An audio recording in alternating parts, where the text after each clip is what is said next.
Assalamualaikum warahmatullahi wabarakatuh. Bismillah, alhamdulillah, alladzi idza aradallahu bi'abdin min ibadihi khaira yufaqihu fid din. Wassalatu wassalamu ala nabiyyihi wa rasulihil mustafa Sayyidina Muhammadin sallallahu alaihi wasallam alladzi hadana li syar'ihil qawim wa ala alihi wa sahbihi ajma'in, amma ba'd. Rabbi shrah li sadri wa yassir li amri wahlul 'uqdatam min lisani yafqahu qawli. Berikut ini kita akan membicarakan tentang waktu-waktu yang makruh melaksanakan sholat pada saat-saat tersebut.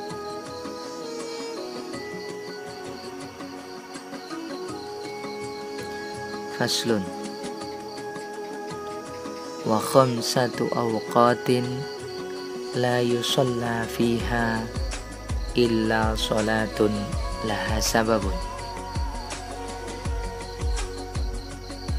Ba'da sholati subhi hatta tatlu'a syamsu wa 'inda tulu'iha hatta tatakamal wa tartafi'a qadra rumhin wa idza stawat hatta tazula wa ba'da sholatil 'ashri hatta taghruba syamsu wa 'inda al-ghurubi hatta yatakamala ghurubuha.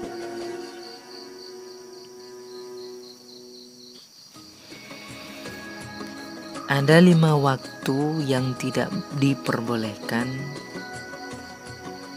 menunaikan sholat, yakni makruh ya, pada saat-saat tersebut, kecuali sholat-sholat yang memiliki sebab. Waktu-waktu yang tidak diperbolehkan atau makruh melaksanakan sholat tersebut yaitu: pertama, setelah sholat subuh sampai terbitnya matahari. Kedua, saat terbit matahari sampai sempurna dan naik sepanjang 1 tombak menurut penglihatan mata. Ketiga, saat matahari tepat di tengah sampai condong dari tengah-tengah langit, kecuali di hari Jumat, maka sah sholat Jumat pada saat itu. Dan juga sholat-sholat yang dilakukan di tanah suci Mekah, baik di masjidnya maupun di tempat-tempat yang lain. Sebagaimana hadis yang pernah diriwayatkan Tirmidzi, ya bani abdi manafin la tamna'u ahadan tafa bihadzal baiti wa shalla fihi ayatan sa'atan sya'a min lailin aw naharin. Hai anak cucu Abdi Manaf, jangan kau cegah atau jangan kau larang siapapun yang bertawaf di masjid ini dan dia melaksanakan sholat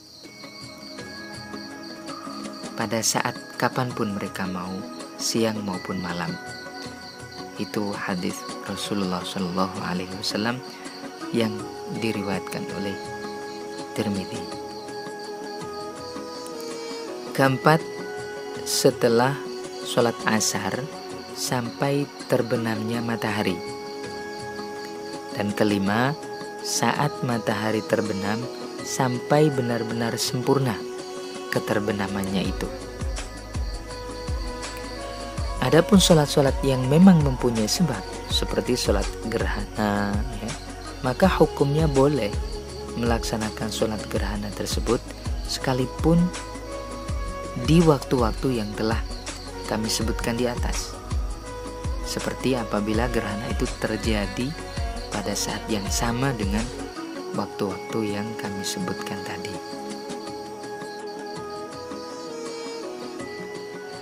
Fasal berikutnya yaitu tentang sholat berjamaah.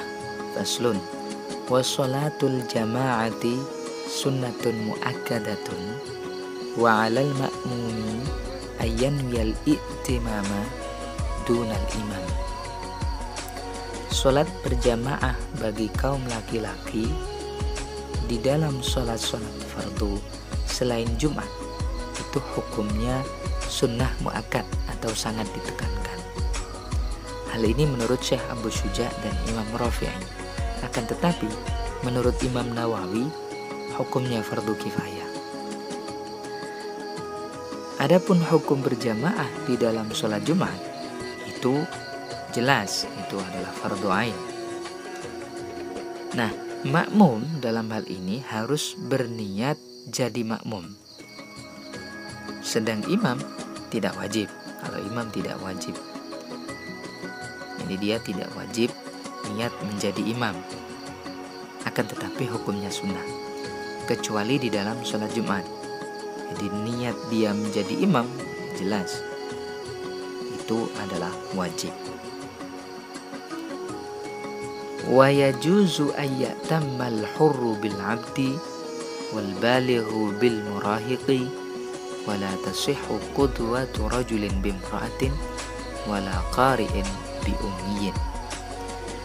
Boleh hukumnya orang yang merdeka bermakmum pada budak, orang baligh bermakmum pada orang yang hampir baligh. Akan tetapi laki-laki tidak boleh atau tidak sah bermakmum kepada wanita. Orang yang fasih membaca Fatihah tidak boleh bermakmum kepada yang buta huruf, yakni orang yang merusak satu huruf atau tasdidnya Fatihah. Artinya dia tidak bisa membaca dengan benar. Wa ayyu mawdi'in shalla fil masjidi bi salatil imami fihi wa huwa 'alimun bi salatihi ajza'ahu ma lam yataqaddam alaihi. Wa in shalla fil masjidi wal ma'mumu kharijal masjidi qariban minhu wa huwa 'alimun bi salatihi wa la ha'ila hunaka jaza. Makmum yang sholat di dalam masjid boleh bermakmum pada imam di tempat manapun, asal makmum tadi tahu terhadap gerak-gerik imam, baik secara langsung maupun dengan melihat barisan shaf di depannya, dengan syarat makmum tadi tidak mendahului posisi imamnya. Apabila imam sholat di masjid sedang makmum di luar masjid, jadi bukan di dalamnya, jadi di luar, dan tidak terlalu jauh sekira jarak di antara masjid dan makmum, atau jika ada banyak barisan shaf, itu jarak antara shaf terakhir dengan makmum itu tidak melebihi 300 hasta, dengan catatan makmum tadi harus tahu terhadap gerak-geriknya sholatnya imamnya, dan tidak ada penghalang antara keduanya. Atau sebaliknya, yakni makmumnya yang di dalam masjid, imamnya yang di luar masjid. Ini sama hukumnya dengan yang di atas tadi, dengan berbagai syaratnya. Pasal berikutnya yaitu tentang qashar sholat atau memperpendek sholat. Faslun, wa yajuzu lil musafiri qasru sholatir rubaiyati bi khamsi syara'ita ay yakuna safaruhu fi ghairi ma'siyatin wa an takuna masafatuhu 16 farsakhun wa an yakuna muaddiyan lis salati rubaiyah wa ayyan bil qasra ma'al ihram wa alla ya'tamma bi muqimin. Boleh bagi musafir, yakni orang yang sedang dalam keadaan bepergian, untuk mengqashar sholat yang jumlahnya itu 4 rakaat. Itu menjadi 2 rakaat dengan 5 syarat. Pertama, dia tidak melakukan perjalanan untuk tujuan maksiat. Kedua, jarak yang ditempuh mencapai 16 farsah atau sekitar 80 kilo lebih 640-an. Ketiga, sholat yang dilakukan adalah sholat ada, bukan qadha, yang rokaatnya itu memang jumlahnya itu 4.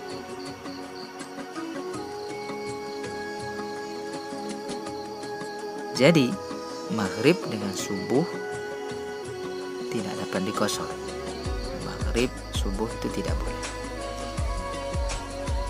Keempat, niat qashar saat takbiratul ihram.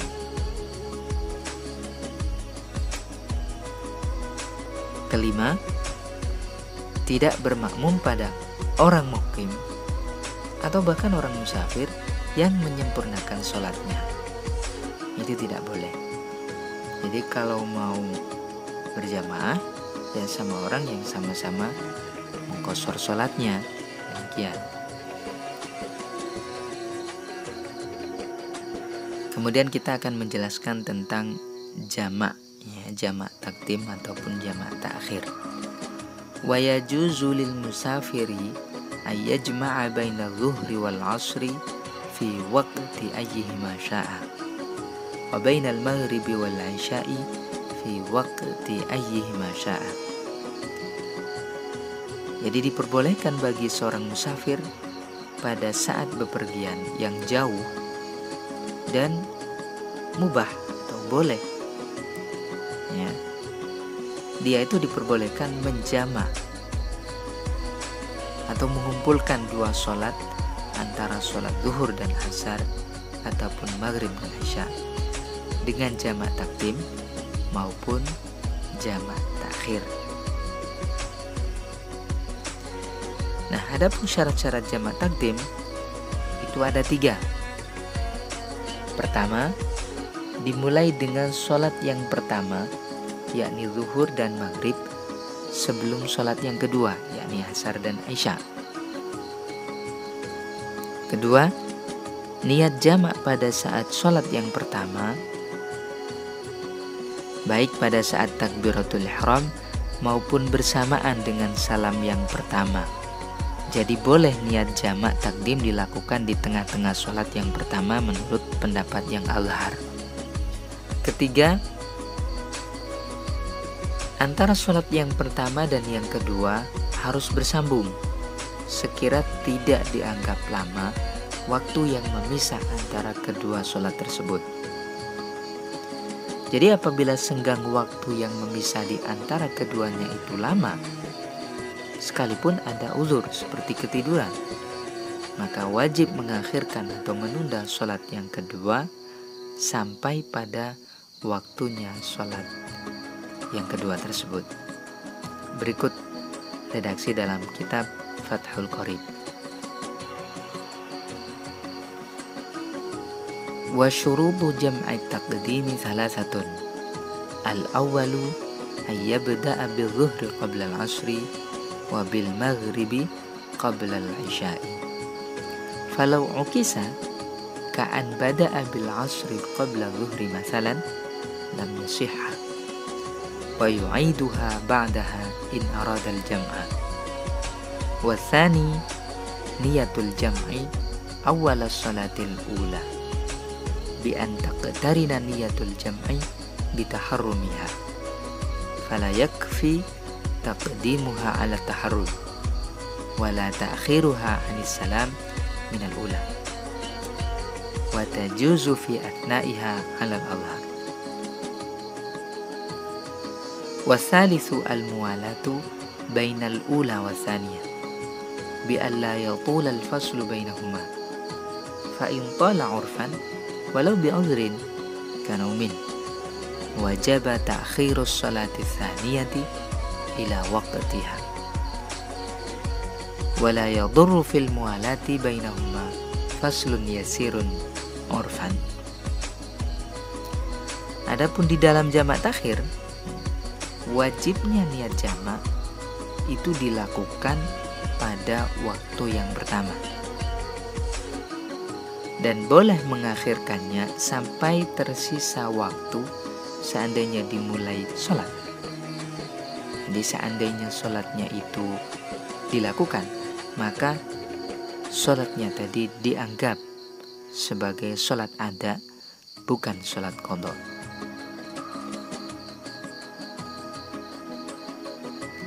Nah, di dalam jamak takhir tidak ada kewajiban tartib dan mualah atau susul menyusul.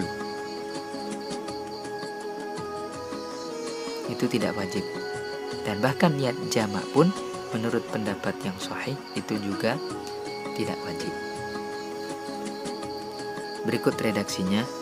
Wa amma jam'ut ta'khiri fayajibu fihi ayyakuna biniyatil jam'i wa takunu niyyatu hadhihi fi waqtil ula wa yajuzu ta'khiruha ila ayyabqa min waqtil ula zamanun law ibtudi'at fihi kanat adaan wala yajibu fi jam'it ta'khiri tartibun wala muwalatun wala niyatu jam'in ala sahihi fi salatah.